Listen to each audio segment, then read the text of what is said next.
Hello and welcome back to Reese Rambles, my weekly update all about the latest comings and goings in the worlds of vintage and retro, computing and gaming and all of that kind of stuff that we do.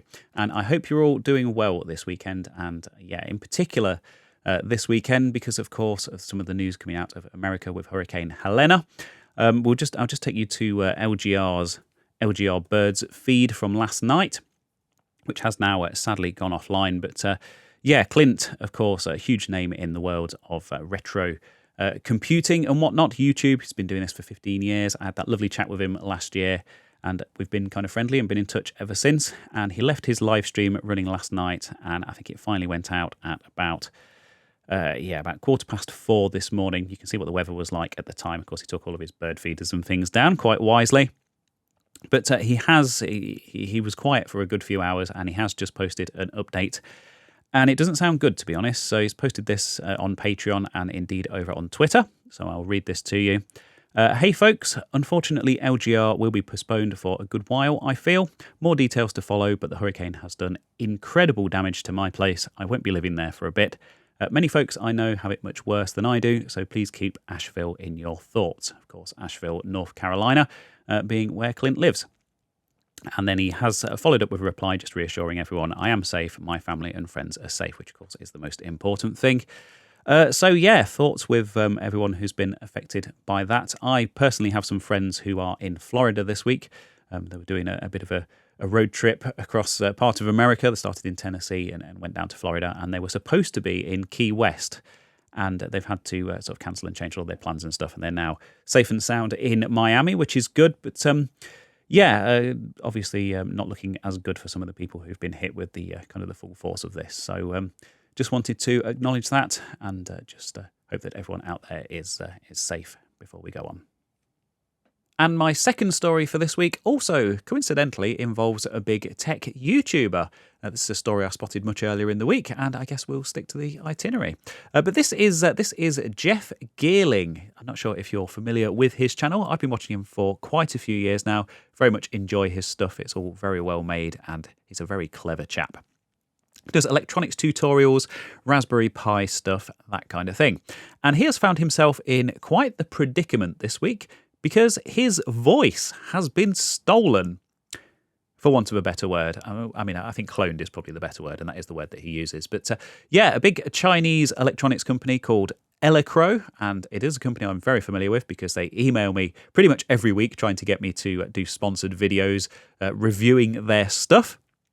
I have ignored them up until this point, but they released a series of electronics tutorials on their YouTube channel, and they are voiced by Jeff, but without Jeff's involvement or prior knowledge. So the story is here allegedly that apparently they put an intern in charge of sorting out the voiceover for all of these tutorials, and the intern thought, hey, wouldn't it be great if we got a famous tech YouTuber? That would give us some kind of clout. People would take our videos a lot more seriously, and so went out and basically just fed a load of Jeff's videos into an AI voice cloning service and used that. And this was pointed out to him by a viewer. Of course, he had absolutely no idea. Went on there, made a video about this, just kind of asking his viewers, is this what's happened? Have they actually cloned my voice? To me, this sounds just like me, but what do you think, kind of thing? And of course, the overwhelming feedback from his viewers was that yes, they had cloned his voice. So he has he got in touch with Elecrow, and of course they have responded. And to their credit, they have responded very. They've handled this very well. I think they've taken all of the tutorials down. They've said they're going to redo all of the voiceovers. They've said it was an honest mistake. Of course, not quite sure how believable that is. Bear in mind that Jeff is a very influential tech YouTuber, so I'm sure with them being in that world, being on the wrong side of him isn't necessarily a great move for them as far as their kind of PR is concerned.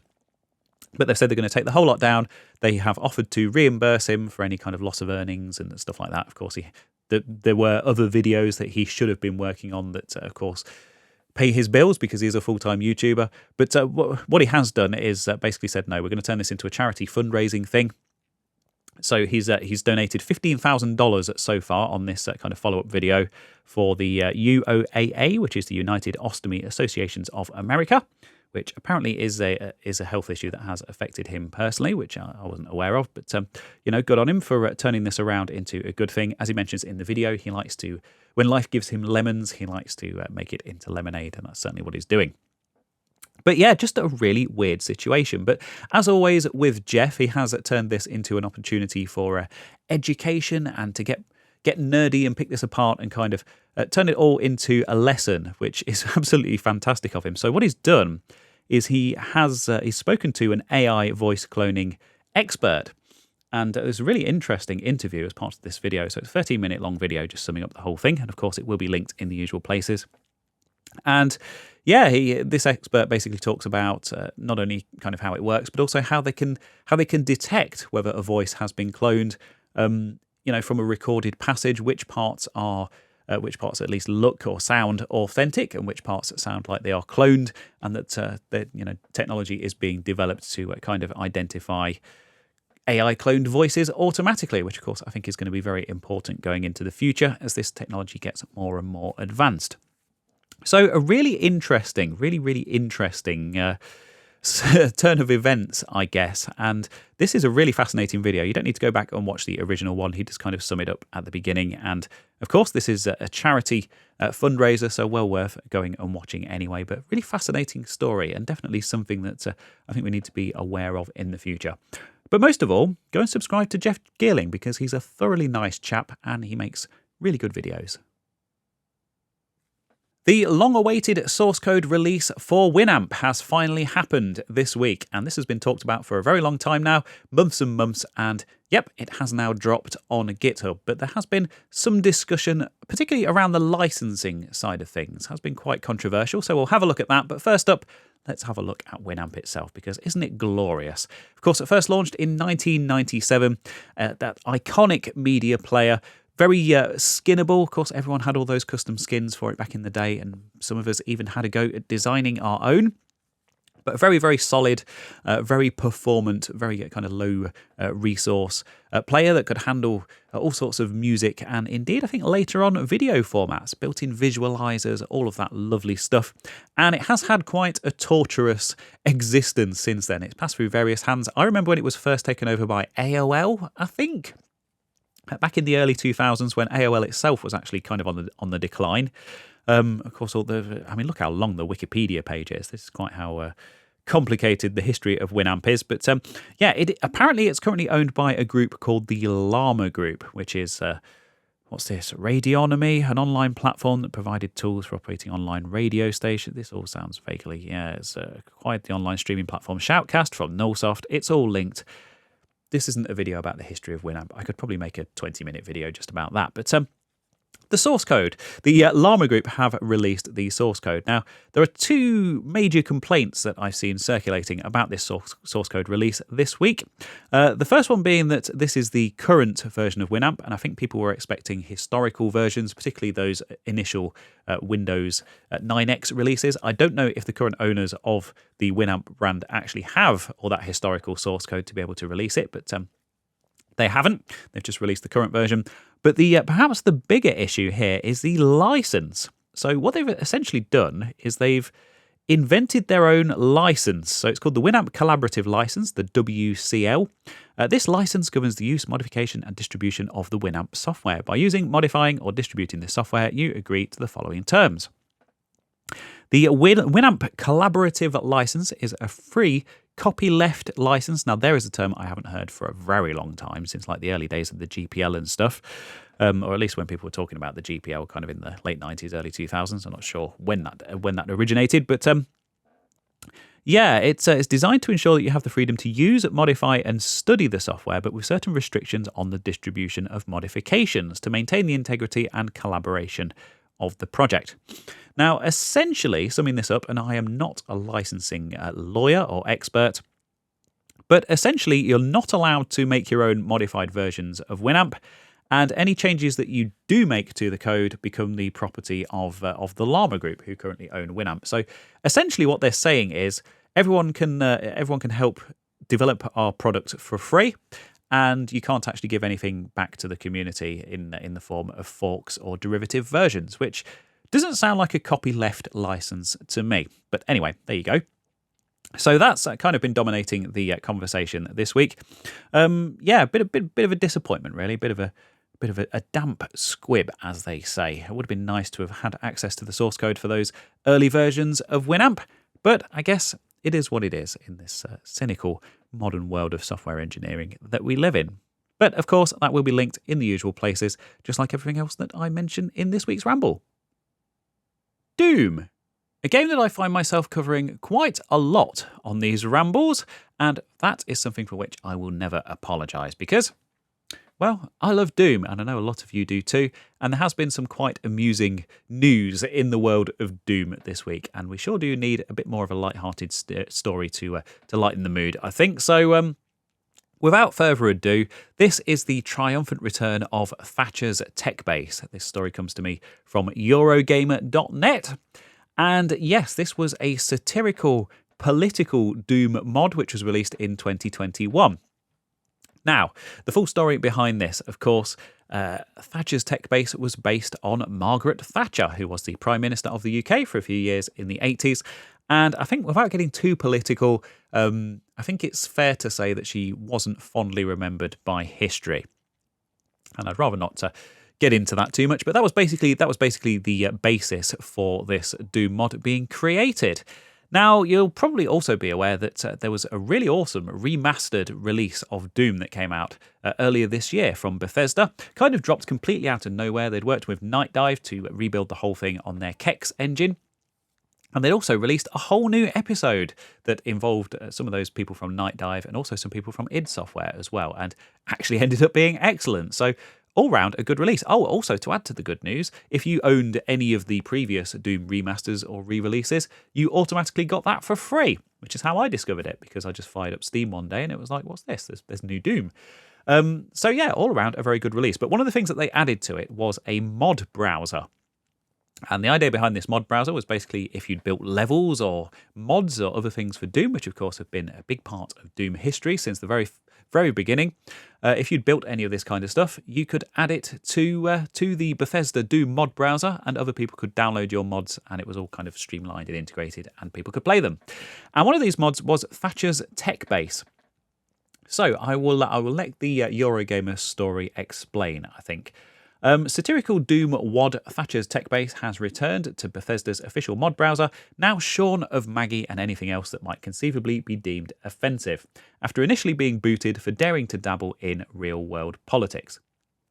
Thatcher's Techbase, which sees players descending to the 10th circle of hell in order to thwart the return of one of humanity's greatest threats, has been around for a while, originally launching in 2021. However, when Bethesda's official community-published mod support arrived for Doom in August, developer Jim Purvis opted to take advantage of it, giving console owners the chance to play the WOD for the first time. Unfortunately, it wasn't long before Bethesda stepped in, yanking Thatcher's Techbase from its browser after telling Purvis the mod had been reported for real-world politics. Purvis was also instructed to educate himself on modding guidelines and community rules. So, what has happened here is that this heavily political themed mod for Doom, basically you've got bosses and enemies that are based on Margaret Thatcher and other kind of bits of iconic British culture throughout this. It even has the Houses of Parliament in it, of course, the traditional seat of the British government. And what he's had to do is remove all of the political stuff, but he's done it in the most sarcastic and British way possible. And this looks quite amusing. I haven't had a chance to play this yet. I'm going to have to play this because it is great. For a start, the name of the mod is now censored, so it's just known as a big black box, Techbase. I'm not quite sure how you would explain that to the audio listeners, but basically it's just been redacted, I guess. So this is his statement anyway. So the team here at 3D, Doom Daddy Digital, has worked tirelessly to remove all references to real-world politics from Thatcher's Techbase, Purvis continued, and create a Doom mod that can be enjoyed by all gamers, regardless of political persuasion. To that end, the mod, in a blaze of malicious compliance, is now known as blank Techbase. While its accompanying logo has been altered with the absolute bare minimum of effort, its Thatcher's bit half-heartedly doused in a splotch of red digital paint. In-game, meanwhile, changes include tweaks to signage, with one picture of Maggie now obscured by a jolly smiling face, its caption altered from pure evil to pure nice. The nice, incidentally, has been rendered in jaunty Comic Sans, immediately making this whole enterprise infinitely more offensive than the original. Elsewhere, a whole bunch of flyers have been replaced, with one notably changed from no pit closures to no politics, no religion, no drama. Of course, Margaret Thatcher was known for closing the coal mines and that kind of stuff.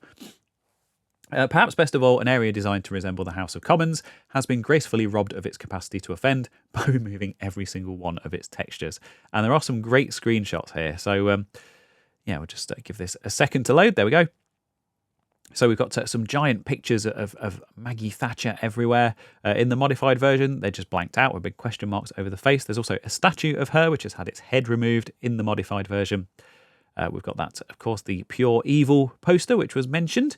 There's also there's some graffiti here. We only have to be lucky once, which has been changed to We Have to Be Lucky. Both have a dead body and a load of like food and stuff strewn about. Got some modified signs here. I'm not even going to attempt to explain these. And perhaps my favourite part, this is the House of Commons, of course, the part of the Houses of Parliament. And essentially all he's done is removed all of the textures from everything. So it's the exact same level, but it's got this hideous, untextured purple and black checkerboard pattern everywhere. And I think this whole thing is just hilarious. So, my hat is off to you, Jim Purvis. I don't know the guy. Wasn't really all that intimately familiar with the original Thatcher's Techbase. Of course, I've heard of it. But yeah, I'm going to have to go out and play both of these versions now because I think this is really funny. I think this is quite a cool thing to do. So there you go. So some Atari news for you this week, and this is the Atari 50 Anniversary Celebration Collection thing by Digital Eclipse. You're probably familiar with it. It's been out a couple of years now, and the fact that it exists probably shouldn't be news to anyone. But it's an interactive museum / curated collection of games. You can scroll through and you can look at all sorts of historical documentation, watch interviews with developers and Atari employees who are actually there at the time, and really nice packaged up experience. I can highly recommend it if you're at all interested in Atari history. And they developed some new games for it as well, which was quite cool. I actually quite enjoy some of those games. But it wasn't a one-off. It isn't a kind of a one-and-done, stagnant, settled project. They are continuing to support it and release new content for it, which is really cool. Not just new games, but new kind of historical stuff as well, which I will definitely be having a look at. And this week has marked the first of those releases. So this is the wider world of Atari. This is NintendoLife.com. Every new game for Atari 50's new paid DLC has been revealed. So, of course, they had previously announced that this thing was coming, but not a complete list of games that would be included. And there's some good games here. So we've got Berserk for the 2600 and the voice-enhanced version of that. Also Berserk on the 5200 and the arcade version. We've got Frenzy, which is an arcade game, Red Baron, Skydiver, Avalanche Destroyer, Superbug, Football, all arcade games. Some really good ones there. Red Baron, that's... that was a Vector game originally, wasn't it, Red Baron? I think that was based on the Battlezone hardware. Anyway, we got Stellar Track on the 2600, Submarine Commander and Steeplechase, and they were all Sears exclusives apparently. The Atari Video Cube, which is a simulation of a Rubik's Cube on the 2600. Hey, why not? They were big at the time. Desert Falcon, great game. Off the Wall, Skydiver, they're all 2600 games. And one sole solitary game for the Atari 8-bit, which is Avalanche, which is also a great game. So yeah, quite an interesting choice of games. There's 19 in total. And the announcement here is that it will be released in the US for $7.99. In fact, I say will be released. This was released yesterday. And I've just had a look on the Nintendo. I don't know why I've gone with Nintendo for this, but there you go. It's £6.69 if you want to buy that on the Switch eShop. And I imagine the cost on the PC will be very similar. But we also have on the 8th of November another expansion coming called The First Console War. And although they haven't really announced much about that, of course, they did recently acquire all of the rights to all of the historical Intellivision games. So I'm guessing a fair few of those will be playable via that expansion as well, which would be very cool to see. So yeah, just a little bit more information on the official Nintendo website here, and I should reiterate that this is available on all of the platforms, the PC, the Xbox, the PlayStation, and everything else that the Atari 50 collection was released on, and indeed the Atari VCS, oddly enough, for all three of you out there who own one of those. Well, 3 including me. Also, just some information here on the new timeline, which has 8 new video segments, including Al Alcorn, who, of course, was very important in the development of the original Pong machines and the 2600. And he basically talks about the creation of Breakout, the search for rare prototype games, and there's a spotlight on the artist Evelyn Sito, who helped create the famous Atari Fuji logo. And indeed, there was a video this week from Metal Jesus Rocks, which I saw, and he does talk a little bit about that segment and how they show some of the different concepts for the Atari logo and stuff. So it looks like really interesting stuff. I will be getting this to expand my Atari 50 collection, of course, and I'll probably be getting the first console war one as well, because why not? Lots of interesting stuff coming out of Atari at the minute. Yep, that time is upon us once more. Of course, it's time for Video of the Week, my weekly segment where I talk about a YouTube video that I've seen in the past week that I thought was particularly enlightening or educational or interesting or just something that tickled my fancy, I guess. And this pretty much fits into all of those categories, and a bit of a cheaty one this week because it is also a bit of a jumping off point for something else. But yeah, this is a video from Dimitri Ger, and it's called Linux/4004. And this is a very basic demonstration of Linux booting on the Intel 4004, which was arguably the first CPU from 1971. It's a 4-bit CPU. It's an incredibly primitive piece of hardware, and he has it on this dev board here with a bunch of LEDs showing all the activity and stuff. A really cool little board he's put together here. But yeah, it has a serial console, so it doesn't have any kind of graphics card output, anything like that. It just outputs to a serial console, so it's got a laptop here hooked up next to it, just showing the output from it. And he boots Debian Linux on this incredibly primitive CPU.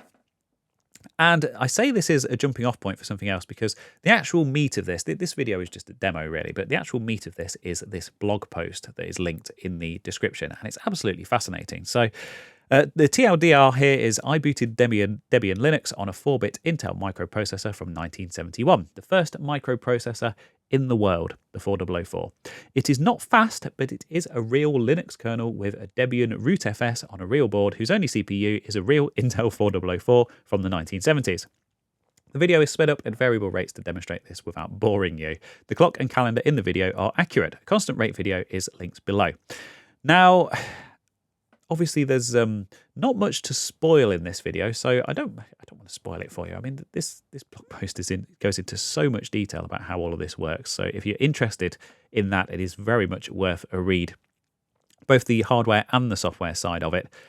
But yeah, if you're asking how long does Linux take to boot on the world's first microprocessor from 1971, the answer to that question is over a week. And yep, he recorded the entire thing. So yeah, my hat is off to Dimitri for sticking at it. And why not? But yeah, really fascinating thing to read, and I can highly recommend that. Just like everything else that I talk about in these rambles will be linked down below in the description and indeed in the show notes on your favourite podcast platform, if that is how you choose to listen to these things. And finally, just a couple of updates to do with Control-Alt-Reese itself, my YouTube channel, and I guess Reese Rambles as well, in a way. But yeah, some really big milestones that I've hit this week that I'm particularly proud of, and I just wanted to talk to you about. So the first one is this studio itself, this space where I record these things every week and where I record my videos, of course, on my main channel videos that go out on Control-Alt-Reese. I've also got a lot of my junk here. I do my eBaying and things that go on in the background. I work on some projects that don't make it into videos, all that kind of stuff. It's just a really useful space to have. And if you know the story behind this space, it is a rented office that I'm renting from essentially my my previous employer. I don't like to call him that because he's a friend of mine and I've known him forever now, but I used to work for him years ago. He owned some offices and things here, owned an IT business here, which has since been acquired. That's happened in the past year since I've been here. But yeah, I saw that this office was available and I kind of made inquiries and ended up renting the place. And I'm very pleased to report that I've been in here for a whole year now. I know, it's I don't know where the time's gone, but this was, for those of you watching on YouTube, this was the very first photo that I took of this space. Now, of course, I'd been here. I'm kind of hanging around the area anyway, but I was well aware that this office had been vacant for quite a while. But this was when I finally took the plunge and asked for the official tour. And I took this photo, and this was the day when I agreed to actually, sign the contract and start renting this space. So, yeah, how things have changed. So, yeah, if you are looking at this, and apologies to people who are listening to this, I will try to describe it as best I can. But on the right, we've got of course, the iconic glass door/window area where I've got my computer display now. On the left, there's a couple of smaller windows. There's some desks with some laptops in. They were hanging around for ages after I moved in. That was some data destruction thing that they had running that was taking forever. And then there's a random desk just dumped in the middle. But it is, for all intents and purposes, just a big white, a small, modest white empty office. And yeah, the weekend immediately following this is when I actually officially picked up the keys and started moving stuff in. So this was the Monday. This photo was taken on the 25th of September 2023.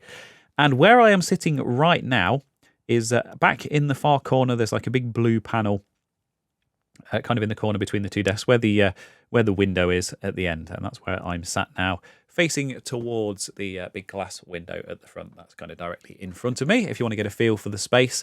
And where the studio was originally, before I had to move it all, was basically kind of pretty much where this photo was taken from, a little bit further across. But yeah, so moved from one end of the office to the other.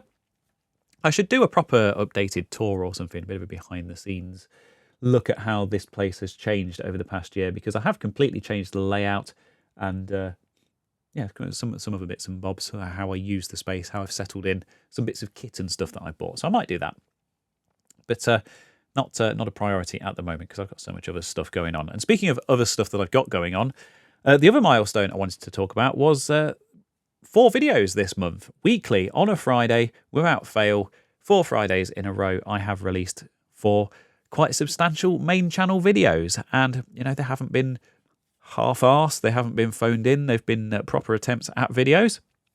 The first one, of course, on the 6th of September, that one did really well, 16,988 views. It's the story of the Atari 7800, where I talked about how that console was developed and all the kind of the story behind it, and also did a USB PD power mod to that and a UAV video mod, so S-video and composite video to that. The next one was a week later on the 13th of September, which was all about the Tiny PC that got written online. Tiny being the brand, of course, not the size of the PC. And that was a really interesting one because of the whole story behind it, because I initially tackled that video very differently, sent it out to my patrons, and they said, no, that's not a good way to do that. And I ended up changing the whole thing, which I'm very pleased about because I just love the way that video came together. It's kind of a personal favourite of mine. 8,847 views on that one so far. Then after that, I did a video all about Windows Update Restored.com, which is a community effort that has restored the old Windows Update for Windows 9X and XP. That's got 9,245 views so far, so that's done quite well. That was also featured on RetroRGB.com, and I say featured, I actually wrote that story, but that was at the request of Bob, who runs the website. So yeah, there's that, and that has helped with the views on that, so that's cool. Of course, I don't just do this for the views. I do it because I enjoy making these videos, and I enjoy, I'm really happy that other people enjoy watching them. But view count is it's usually a pretty good indicator as to how good the video is, I guess. That's not strictly true, is it? I've certainly seen a lot of very underrated and very overrated videos out there over my time. But yeah, you've got to use some kind of metric of success, haven't you? But yeah, the latest one that was released earlier today, first thing this morning, is also doing well. In fact, this is in position 1 of 10. So my fastest launch out of my previous 10 videos. Views are up 27% according to YouTube. More regular viewers are choosing to watch this video, and they're watching for longer than usual, helping to increase its reach on YouTube recommendations. and that's first 7 hours and 17 minutes.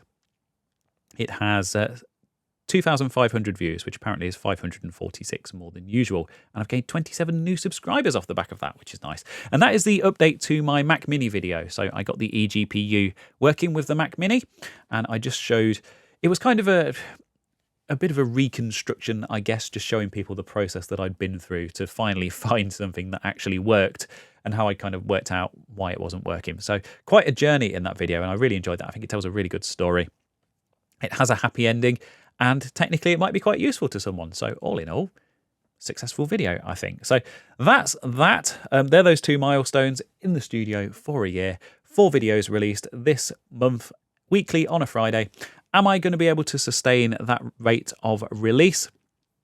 The answer to that, quite honestly, is no, and I don't want to. It was an experiment just to see if it could be done, and it was very much helped by the fact that I'd already done a load of the legwork on the Atari 7800 video and also on the Tiny PC video. So that is something that's quite important to bear in mind. But stuff like the Windows update video, I think that was really useful to people. And ultimately, it only really took me a day to put together. So that's quite useful to bear in mind for the future. And I do have some ideas for some similar stuff that will follow a very similar format for the future, which is good. I'm also working on something else. I have it right here. It's just slightly out of shot. You can't quite see what it is, but or maybe just about there. Maybe you can just see the top of something there. But yeah, that will be coming out at some point. That might actually be next week, actually, because it's another one of these ones that I've already done a load of work on. But yeah, you can look forward to seeing that. I'm tired. I need to get this out. Apparently, I'm going out this evening, so I need to make sure the Ramble's actually done and uploaded in time. And so I think that's all I have for you this week. And finally, I think just to loop back round to how we started, of course, just want to kind of wish all the best to everyone who's out there coping with the aftermath of Hurricane Helene. I hope it gets better for you, and I hope everyone is safe out there. So thank you ever so much for joining me for this week's Ramble, and I will hopefully see you again, same time, same place next week. Bye.